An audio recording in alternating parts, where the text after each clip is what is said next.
وسلام على عباده الذين اصطفى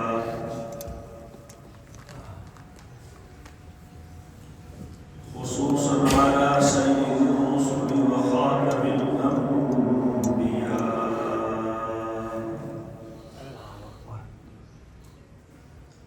وعلى آله وصحبه الذين هم نجوم الهدى. أما بعد فأعوذ بالله من الشيطان الرجيم.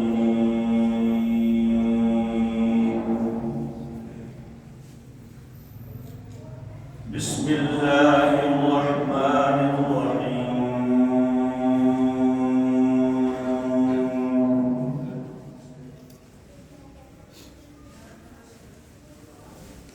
وأنيبوا إلى ربكم وأسلموا له. وقال تعالى: واستغفروا ربكم ثم توبوا إليه.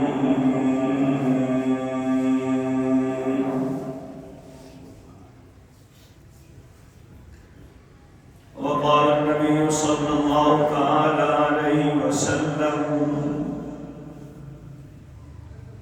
إنما الأعمال بالخواتيم،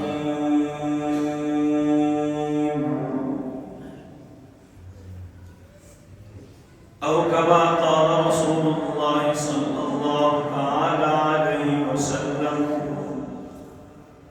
صدق الله العظيم وصدق رسوله النبي الكريم، ونحن على ذلك لمن الشاهدين والشاكرين، والحمد لله رب العالمين.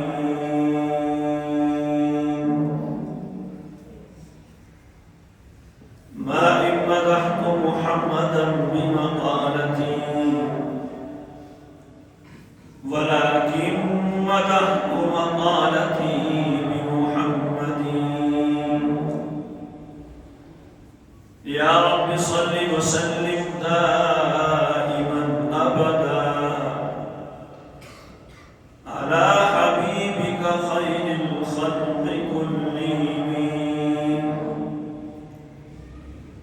هو الحبيب الذي ترجى شفاعته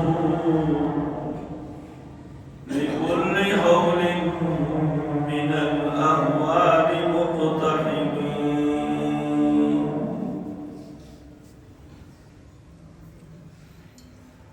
رمضان المبارک کا آج آخری جمعہ اور آخری دن ہے، اور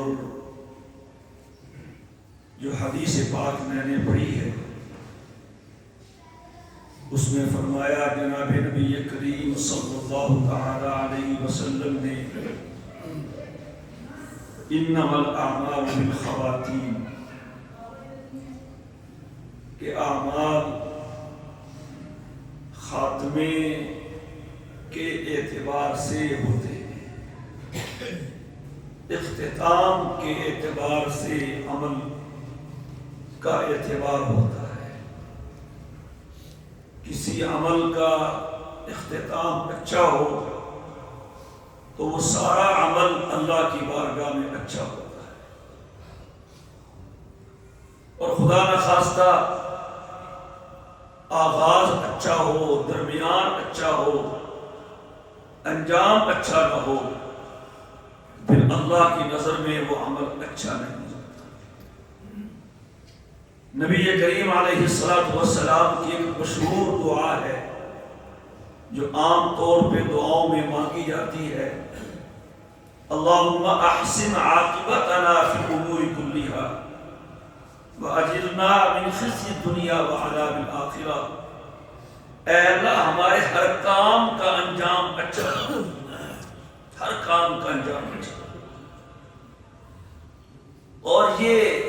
ساتھ گرامی اپنے اندر معانی کا ایک سمندر لیے ہوئے ہے، انما الاعمال بالخواتیم، کہ عمل کے اختتام کے وقت آپ کی کیفیت کیا ہے، اس عمل کا آپ پہ اثر کیا ہے، اس عمل نے آپ کو کہاں تک پہنچایا ہے، اسے سنبھالو اور اسے کام میں لاؤ۔ تو ایک تو ہمیں سب سے پہلے اللہ تعالی کا شکر بھی بجا لانا چاہیے کہ اس نے محض اپنے فضل و کرم سے ہمیں یہ مبارک مہینہ نصیب فرمایا، اور ساتھ میں ندامت ہو کہ جو اس کا حق تھا وہ ہم سے ادا نہیں ہو سکا، اس میں کوئی شک نہیں ہے۔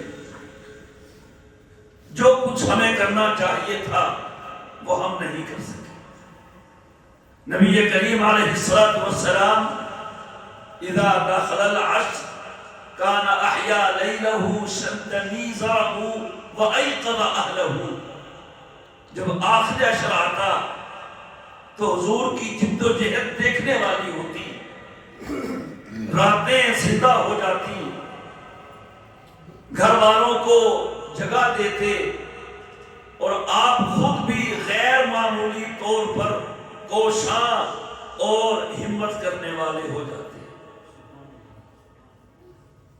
تو ظاہر بات ہے اگر ہم دیکھا جائے، ہم تو اپنی بات کرتے ہیں کہ ہم نے ان لمحات کو جتنا قیمتی بنانا تھا وہ نہیں بنا سکے، اس پہ ندامت بھی ہو، اور طریقہ بھی یہی ہے کہ جتنی بھی ہم کچھ کر لیں، ساری رات جاگ لیں، تو صبح کو یہی کہنا پڑے گا ما عبدناک حق عبادتک وما عرفناک حق معرفتک، اے اللہ جو آپ کی معرفت کا حق ہے وہ ہم بجا نہیں لا سکے، اور جو آپ کی عبادت کا حق ہے وہ ہم بجا نہیں لا سکے۔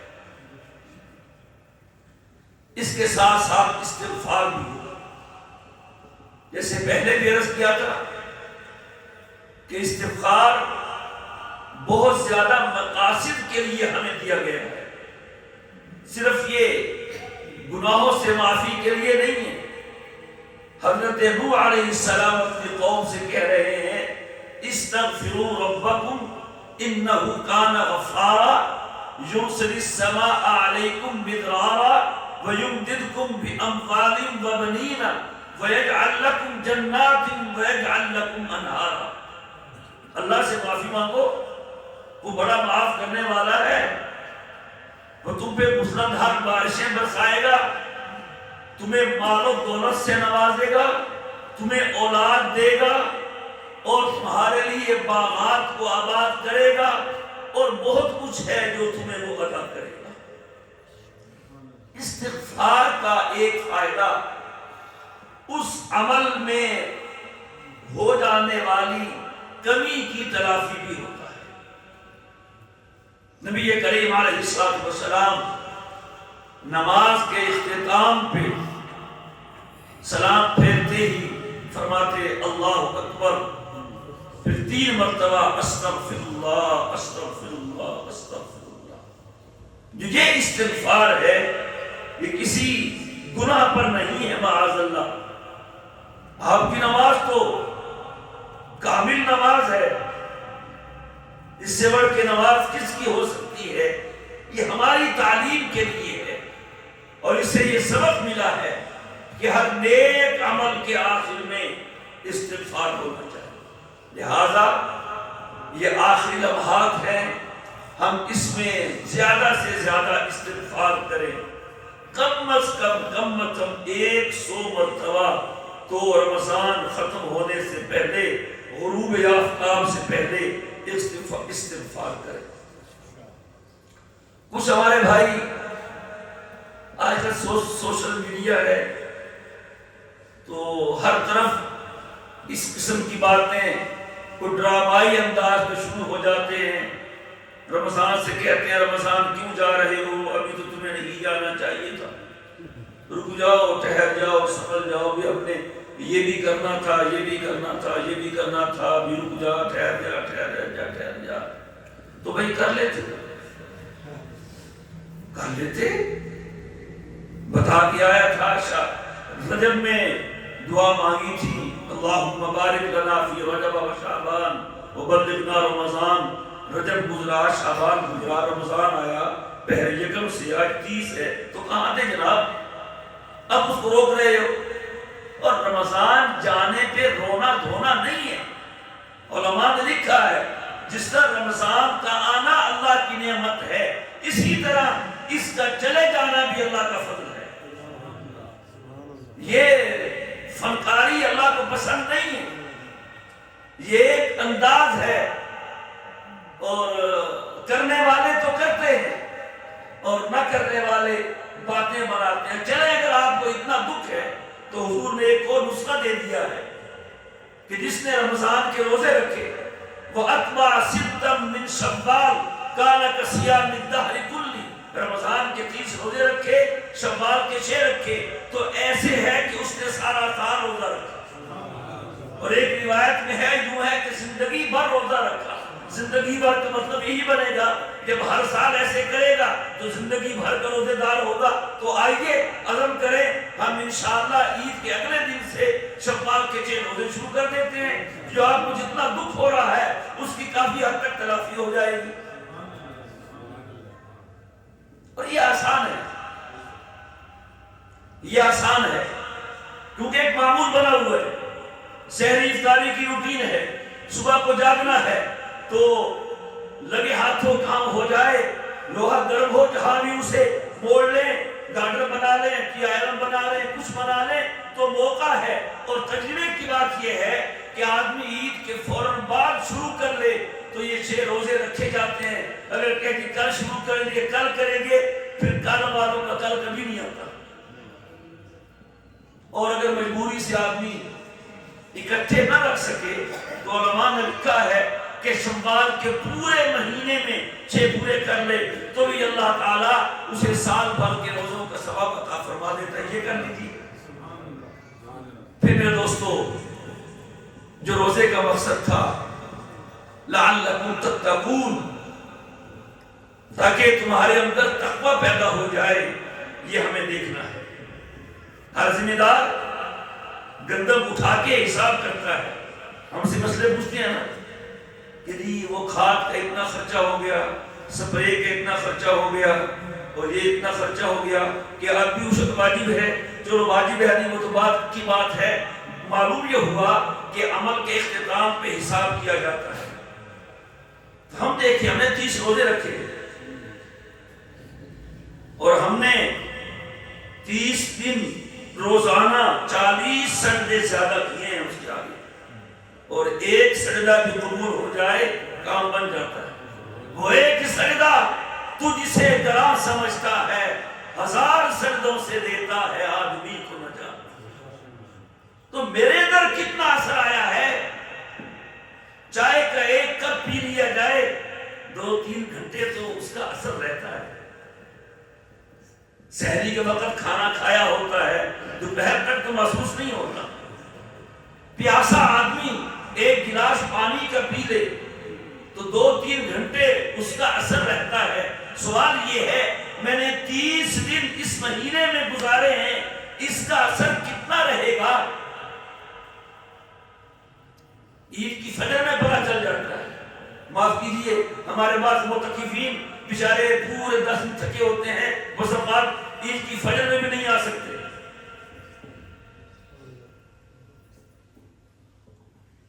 کچھ ہمارے بھائی راتوں کو جاگتے ہیں بڑے شوق سے. صبح کی فجر قضا عمر بن خطاب رضی اللہ تعالی عنہ گشت کرتے تھے. وہ کسی صحابی کے ہاں سے گزرے، پوچھا گھر والوں سے آج فجر میں نظر نہیں آئے. حاضری ہو رہی ہے نا امیر المومنین کی. تو پتنی بیوی نے کہا، ماں نے کہا کہ جی رات بھر نفل پڑھتا رہا ہے، آنکھ لگ گئی. فرمایا میرے نزدیک یہ بہتر ہے کہ رات بھر آرام کرو، فجر کی نماز جماعت سے پڑھو.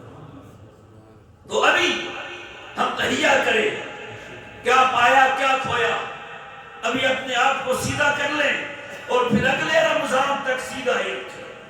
حدیث پاک میں فرمایا گیا جو آدمی رمضان کے روزے رکھتا ہے اور اگلے رمضان سے پہلے اس کی وفات ہو جاتی ہے، اللہ اس کو سیدھا جنت میں بھیجتا ہے۔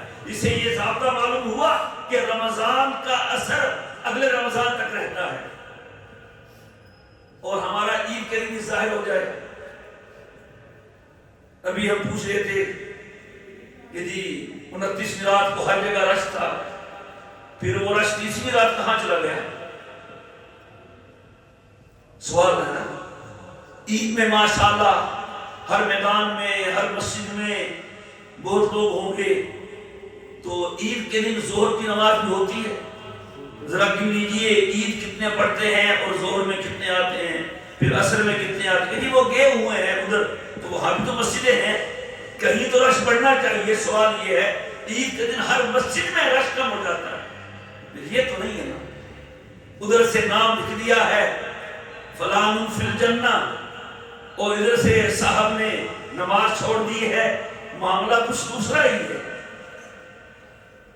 فرمایا تھا عثمان فی الجنہ، عثمان جنتی ہے، لیکن جب عثمان کے سامنے قبر کا ذکر آتا اتنا آنسو بہاتے کہ داڑھی تر ہو جاتی تھی۔ علماء نے لکھا ہے بشارتیں کہاں گئی، نہیں یاد تھا۔ ما ضر عثمان ما عمل بعد ہادی، عثمان تم نے اپنے آپ کو اس مقام پہ پہنچا دیا ہے جو مرضی کرو رب تم سے ناراض نہیں ہوگا۔ لیکن علماء لکھتے ہیں جب ڈر اور خوف غالب آ جائے پھر آدمی بشارتیں بھول جاتا ہے۔ تو وہ تو ایسے تھے بھائی، اس لیے یہ خود ہمارا عمل بتائے گا کہ ہمارا رمضان کیسے گزرا ہے۔ اس وقت میرے دوستو اسلام میں استقامت مقصود ہے۔ نبی کریم علیہ السلام کو صدیق اکبر نے ایک مرتبہ کہا شبتا یا رسول اللہ، شبتا یا رسول اللہ صلی اللہ علیہ وسلم، حضور آپ بوڑھے ہو گئے؟ فرمایا ہاں، شیبتنی سورۃ ہود و اخواتها، مجھے سورہ ہود نے اور اس جیسی سورتوں نے بوڑھا کر دیا۔ اور سورہ ہود میں کیا ہے؟ اس میں پچھلی امتوں کے حالات ہیں۔ اللہ نے بتایا ہے ہم نے فلاں امت کے ساتھ یہ کیا، فلاں نے ایسے کیا، ہم نے ایسے کیا، فلاں نے ایسے کیا۔ جاؤ دیکھو فرعون کی قوم کا کیا حال ہوا، قوم ثمود کا کیا حال ہوا، قوم عاد کا کیا حال ہوا، قوم لوط کا کیا حال ہوا۔ ڈر گئے میرے آقا کہیں میری امت پہ بھی عذاب نہ آ جائے۔ اور دوسرا فرمایا وَاسْتَقِمْ كَمَا أُمِرْتَ وَمَنْ تَابَ مَعَكَ وَلَا تَطْغَوْا۔ اس آیت میں پورا کر دیا میرے نبی اسی طرح چلنا ہے جیسے ہم کہیں، چلو ہم تو چل لیں گے۔ وَمَنْ تَابَ مَعَكَ وَلَا تَطْغَوْا، امت کو بھی ایسے ہی ساتھ لے کے چلنا ہے۔ تو امت کی استقامت کے خوف نے حضور کو پورا کر دیا۔ الاستقامت فوق الف کرامہ، ملا علی قاری لکھتے ہیں استقامت 1000 کرامتوں سے بڑھ کے۔ آج کل کرامتوں کا دور ہے، ڈرامائی دور ہے، سب ڈرامے باز لگے ہوئے ہیں، اس سے لوگ بہت جلدی لیتے ہیں بات کو۔ یہ کمال نہیں ہے۔ عبداللہ ابن مبارک رحمہ اللہ تعالیٰ کے ہاں کوئی صاحب آ کے رہے دیکھنے کے لیے، کرامتیں دیکھیں کیا کرتے ہیں، کچھ نہیں دیکھا، سمجھ گئے، جانے لگا، کہا رکو رکو، یہ بتا کے جاؤ تم نے ہمارے ہاں کون سا کام سنت کے خلاف دیکھا ہے۔ اصل استقامت یہ کرامت ہے۔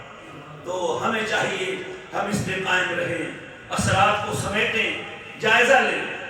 تقویٰ 2 مفہوم رکھتا ہے، 2 تعبیریں رکھتا ہے۔ ایک تو یہ ہے حقوق اللہ اور حقوق العباد میں کی ادائیگی میں کمی نہ ہو۔ میں دیکھوں میرے ذمہ اللہ کے حق کتنے ہیں، میں کتنے ادا کر رہا ہوں، اس میں کمی کتنی ہے، اس کو پورا کروں۔ بندوں کے حقوق کیا ہیں وہ پورے کروں۔ یا دوسرا نیکی اور برائی، میری زندگی میں نیکی کتنی ہے، برائی کتنی ہے، میں نیکی کو پورا کروں، برائی کو ختم کروں۔ میں جھوٹ بھی بول لیتا ہوں، میں چغلی بھی کرتا ہوں، میں غیبت بھی کرتا ہوں، میں سود بھی لے لیتا ہوں، میں رشوت بھی کھا لیتا ہوں، میں نے پڑوسی کے ساتھ زیادتی بھی کر رکھی ہے، میں نے فلاں کا بھی حق مارا ہے، میں نے بہن کا حصہ نہیں دیا، میں نے چھوٹے بھائی پہ ظلم کیا ہوا ہے۔ یہ سب حقوق العباد ہیں، یہ دین کا حصہ ہے۔ نماز نہیں پڑھتا، فلاں فلاں فلاں، یہ میں سوچوں اور میں لکھوں، اگر مجھے وقت ملے اور ملنا چاہیے وقت، اپنے اندر جو نیکی کی کمی ہے وہ لکھیں، جو گناہ موجود ہے وہ لکھیں، اور دونوں کو کاٹنا شروع کریں۔ کون سا دن آئے گا کہ جو نیکی کی کمی ہے وہ کٹے گی؟ تکبیر اولیٰ سے نماز نہیں پڑھتا، نماز جماعت کی پابندی نہیں کرتا، اذان سنتے ہی نماز کی فکر نہیں کرتا، اپنی بات کر رہا ہوں، اگر گناہ میں جھوٹ بولتا ہوں، غیبت بھی کرتا ہوں، تو وہ سوچ سوچ کے کاٹتے جائیں، جب دونوں خانوں پہ لکیریں لگ جائیں تو سمجھے تقویٰ حاصل ہو گیا۔ ہمارے حضرت مولانا احمد اللہ رحمہ اللہ تعالی، کیا شان تھی، سبحان اللہ، وہ کہا کرتے تھے کہ میں ایک جملے میں اسلام کا خلاصہ بیان کر سکتا ہوں، اور مثال دیتے، اگر میں لاہور کے ریلوے اسٹیشن پہ ہوں اور میرا ایک پاؤں پلیٹ فارم پہ ہو اور دوسرا ڈبے کے پائیدان پہ ہو، ایسے میں کوئی کہے احمد علی جا رہے ہو، جاتے جاتے اسلام کا خلاصہ بتاتے جاؤ، قرآن کا خلاصہ بتاتے جاؤ۔ حضرت فرماتے تھے ہاں، میں دوسرا پاؤں اٹھا کر، بایاں پاؤں اٹھا کر پائیدان پہ رکھنے سے پہلے پہلے اس کو اسلام کا خلاصہ بتا دوں گا، قرآن کا خلاصہ بتا دوں گا، کہ اتنی دیر میں جی بتا دوں گا۔ کیا کہیں گے؟ توجہ کیجئے، فرمایا میں کہوں گا اسلام کا خلاصہ یہ ہے، قرآن کا خلاصہ یہ ہے کہ اللہ کو عبادت سے، رسول اللہ کو اطاعت سے، اور مخلوق کو خدمت سے راضی کر لو۔ یہی تقویٰ ہے ہمارے اوپر، اللہ کا بھی کوئی حق نہ ہو۔ میں اتنی نمازیں لے کے جا رہا ہوں، کون ادا کرے گا؟ میرے ذمہ زکوٰۃ ہے، میرے ذمہ لوگوں کے حقوق ہیں، یہ اسلام نہیں ہے۔ تو کوشش کیجئے ہم بھی 3 جملوں پہ عمل کریں، اللہ کو راضی کریں عبادت سے، اور رسول اللہ صلی اللہ علیہ وسلم کو راضی کریں اطاعت سے، اور مخلوق کو راضی کریں خدمت سے۔ تقویٰ بھی یہ ہے، مسلمانی بھی یہ ہے، اسلام بھی یہ ہے، ایمان بھی یہ ہے۔ اللہ تعالیٰ اس رمضان کی برکات تا زندگی ہماری روح میں، ہمارے جسم میں برقرار رکھے، اور جو اس کا مقصد حصول تھا، اللہ پوری امت کو تقویٰ حاصل کرنے کی توفیق عطا فرمائے۔ وآخر دعوانا ان الحمد للہ رب العالمین۔